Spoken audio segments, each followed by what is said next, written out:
power of Satan and how to overcome it. And I'd like to greet you again. It's a privilege to minister to you in the Word and to teach the Word of God. Teaching is a sacred qualification. And the ministry, it is a divine one.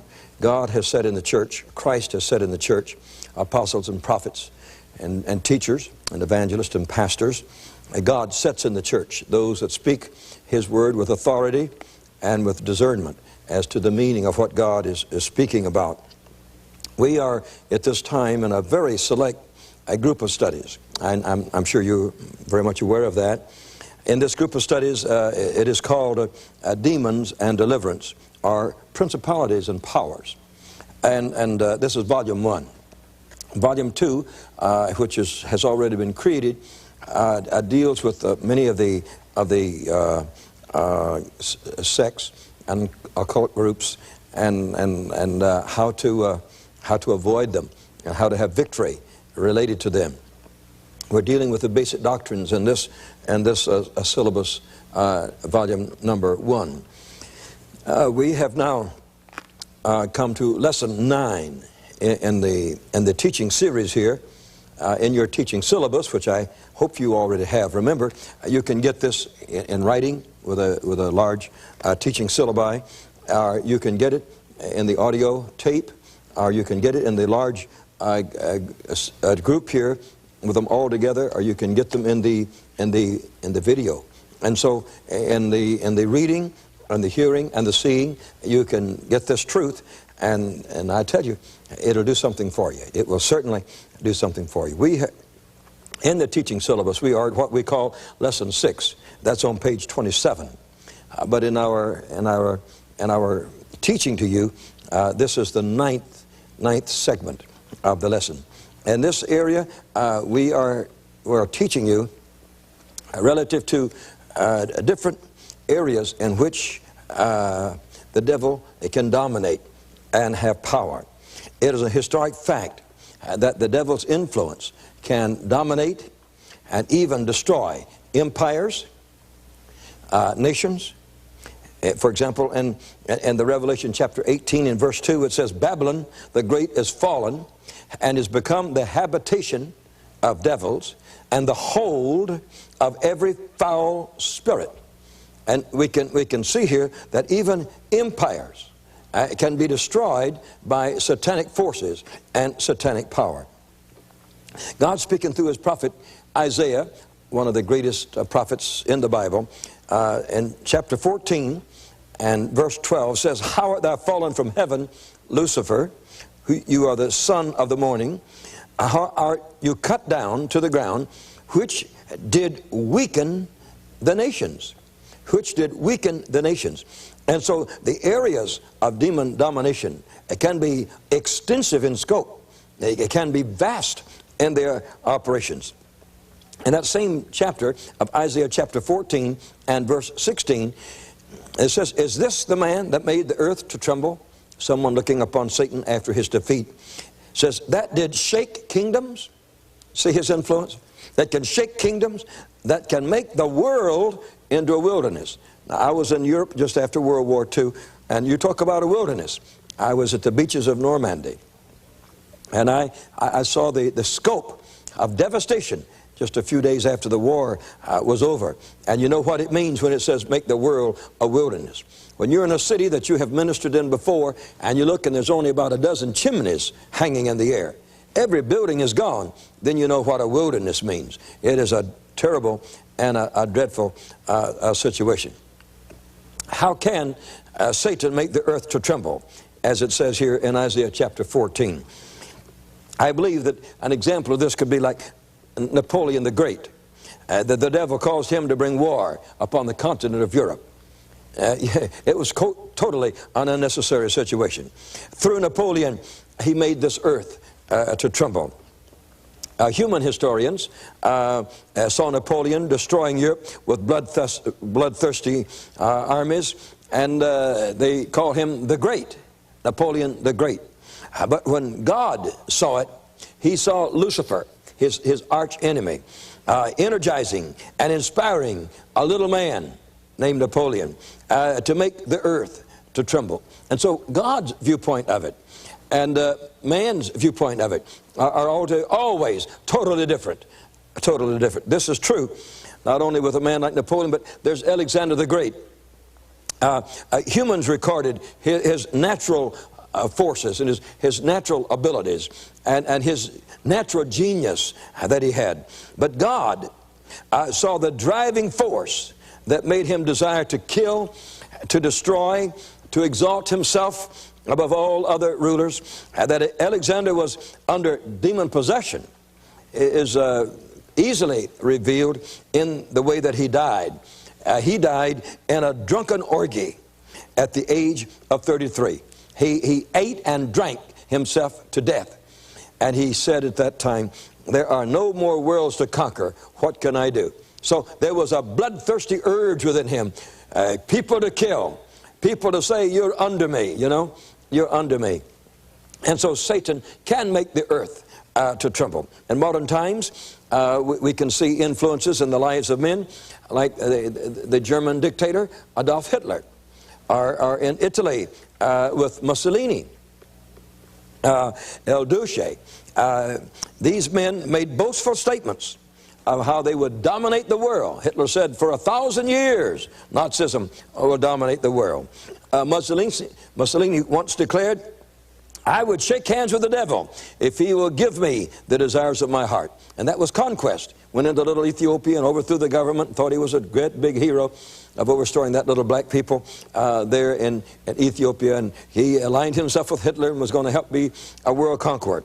I saw the filling station where he hung upside down until the Italians had kicked his body into where his head was only a thing as big as your fist. They had just kicked it to pieces. He died in the deepest ignominy and shame. And so the devil made him believe, you know, that he could bring up an empire and he would be Caesar the Great. You see, demons wish to destroy nations. Italy has never been a strong nation since. Ever since the war, her little governments topple one right after the other. They don't know whether they want communism or whether they want fascism or whether they want democracy. They can't make up their minds. And so one government after another falls over there. God said of Lucifer that he was one who made the world into a wilderness. The Bible clearly states that Babylon was controlled by his powers and his powers of evil, and that he would finally be judged. As we read in Isaiah 13, verse 19, Babylon, the glory of the kingdoms, the beauty of the Chaldees' excellency, shall be as when God overthrew Sodom and Gomorrah. You see, that was a prophecy in Isaiah 13, verses 19 to 22. It shall not be inhabited, neither shall it be dwelt in from generation to generation. That was the curse of God, and it's still a curse against that area. It's a wilderness today. It is a wilderness today. It is not a luxuriant place, the most beautiful spot on the globe. We understand that much of the world's witchcraft that is in the world today was born in Babylon, bred in Babylon, foisted upon other peoples from Babylon. It was cultivated and distributed from there to destroy the whole world, generation after the generation, causing people to worship Lucifer. And so the first place that the devil would like to destroy the earth is by nations, with demons that cannot be seen with the natural eye, dominating nations.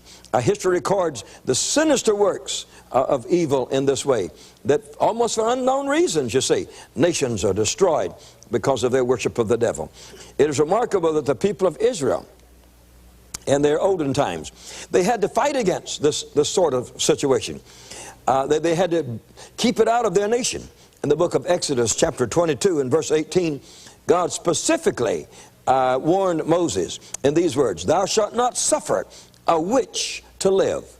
You see, God said that in His commandments. Thou shalt not suffer a witch to live. God knew that these people would turn the entire nation over to the devil, would turn the entire nation over to Satan if they permitted it. In 1 Chronicles chapter 10 and verse 13, it says, God removed Saul from his kingdom, and that he died for his transgression of seeking after witchcraft. He died because of it. God would not permit his people and his land to be taken over by demon power. And so the devil doesn't seek primarily for persons. The devil primarily seeks for nations and empires to control them.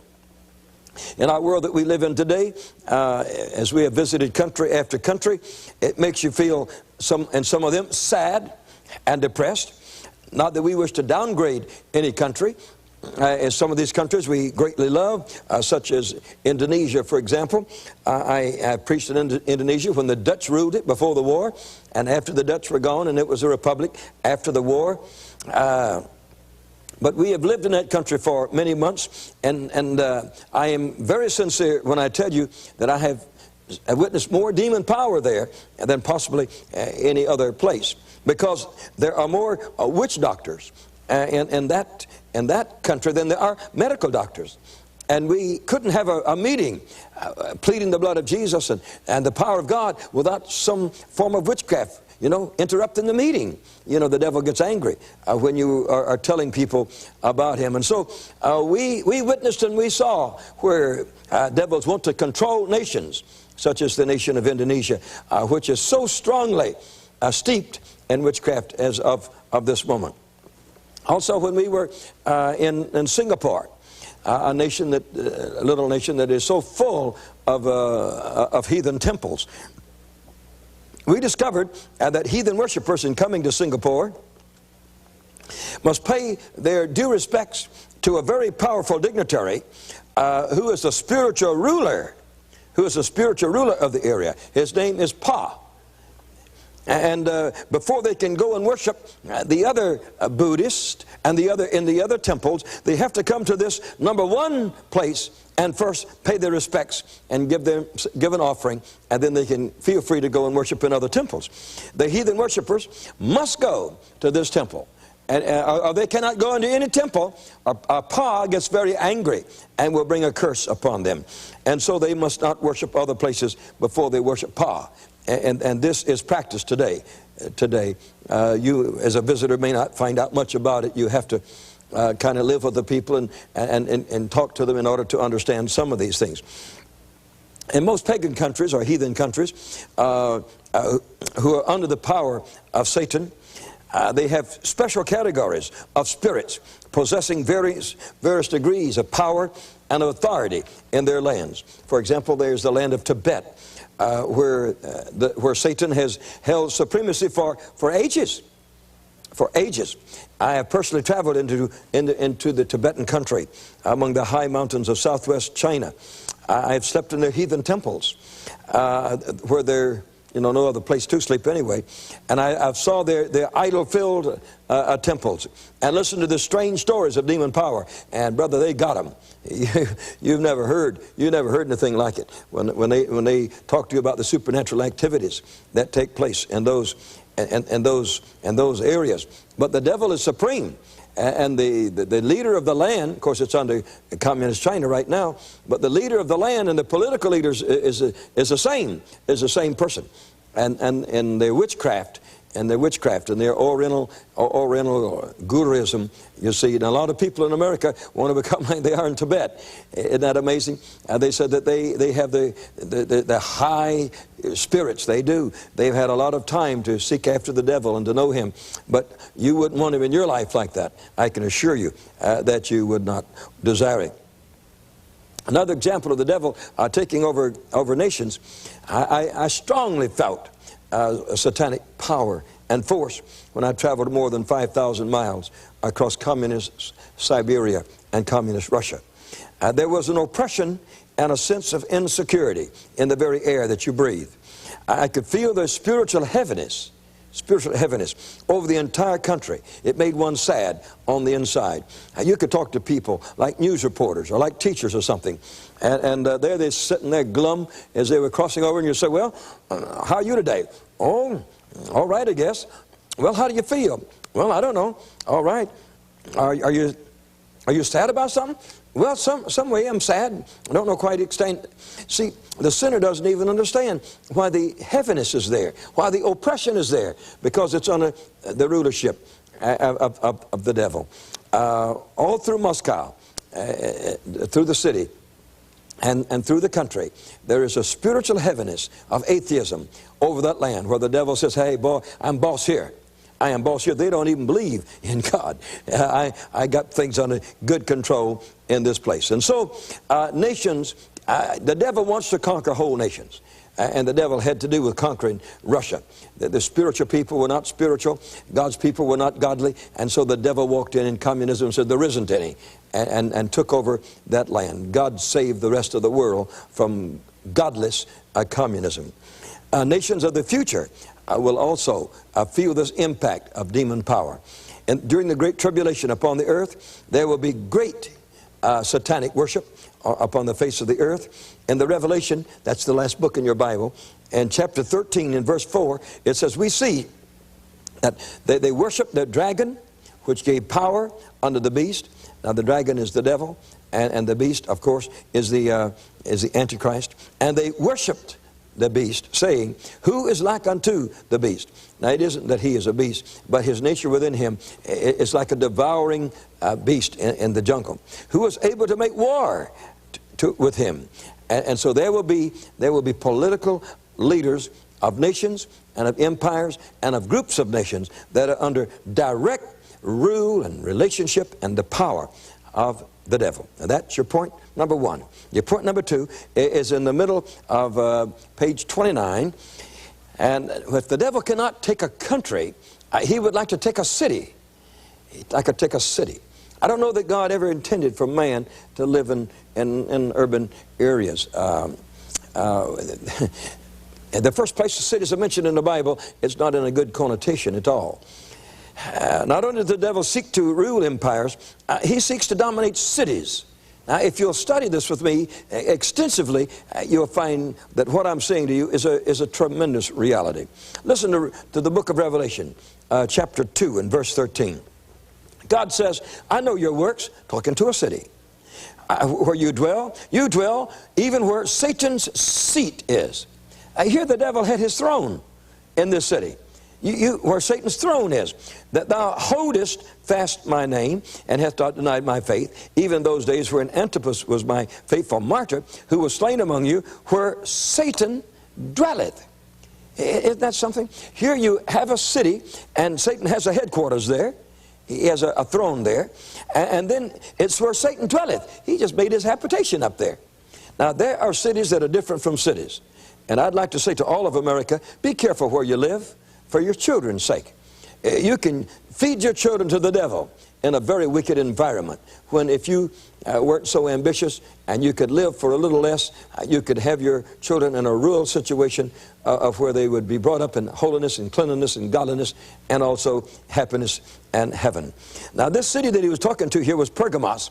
It was one of the churches of the Apocalypse in the book of Revelation.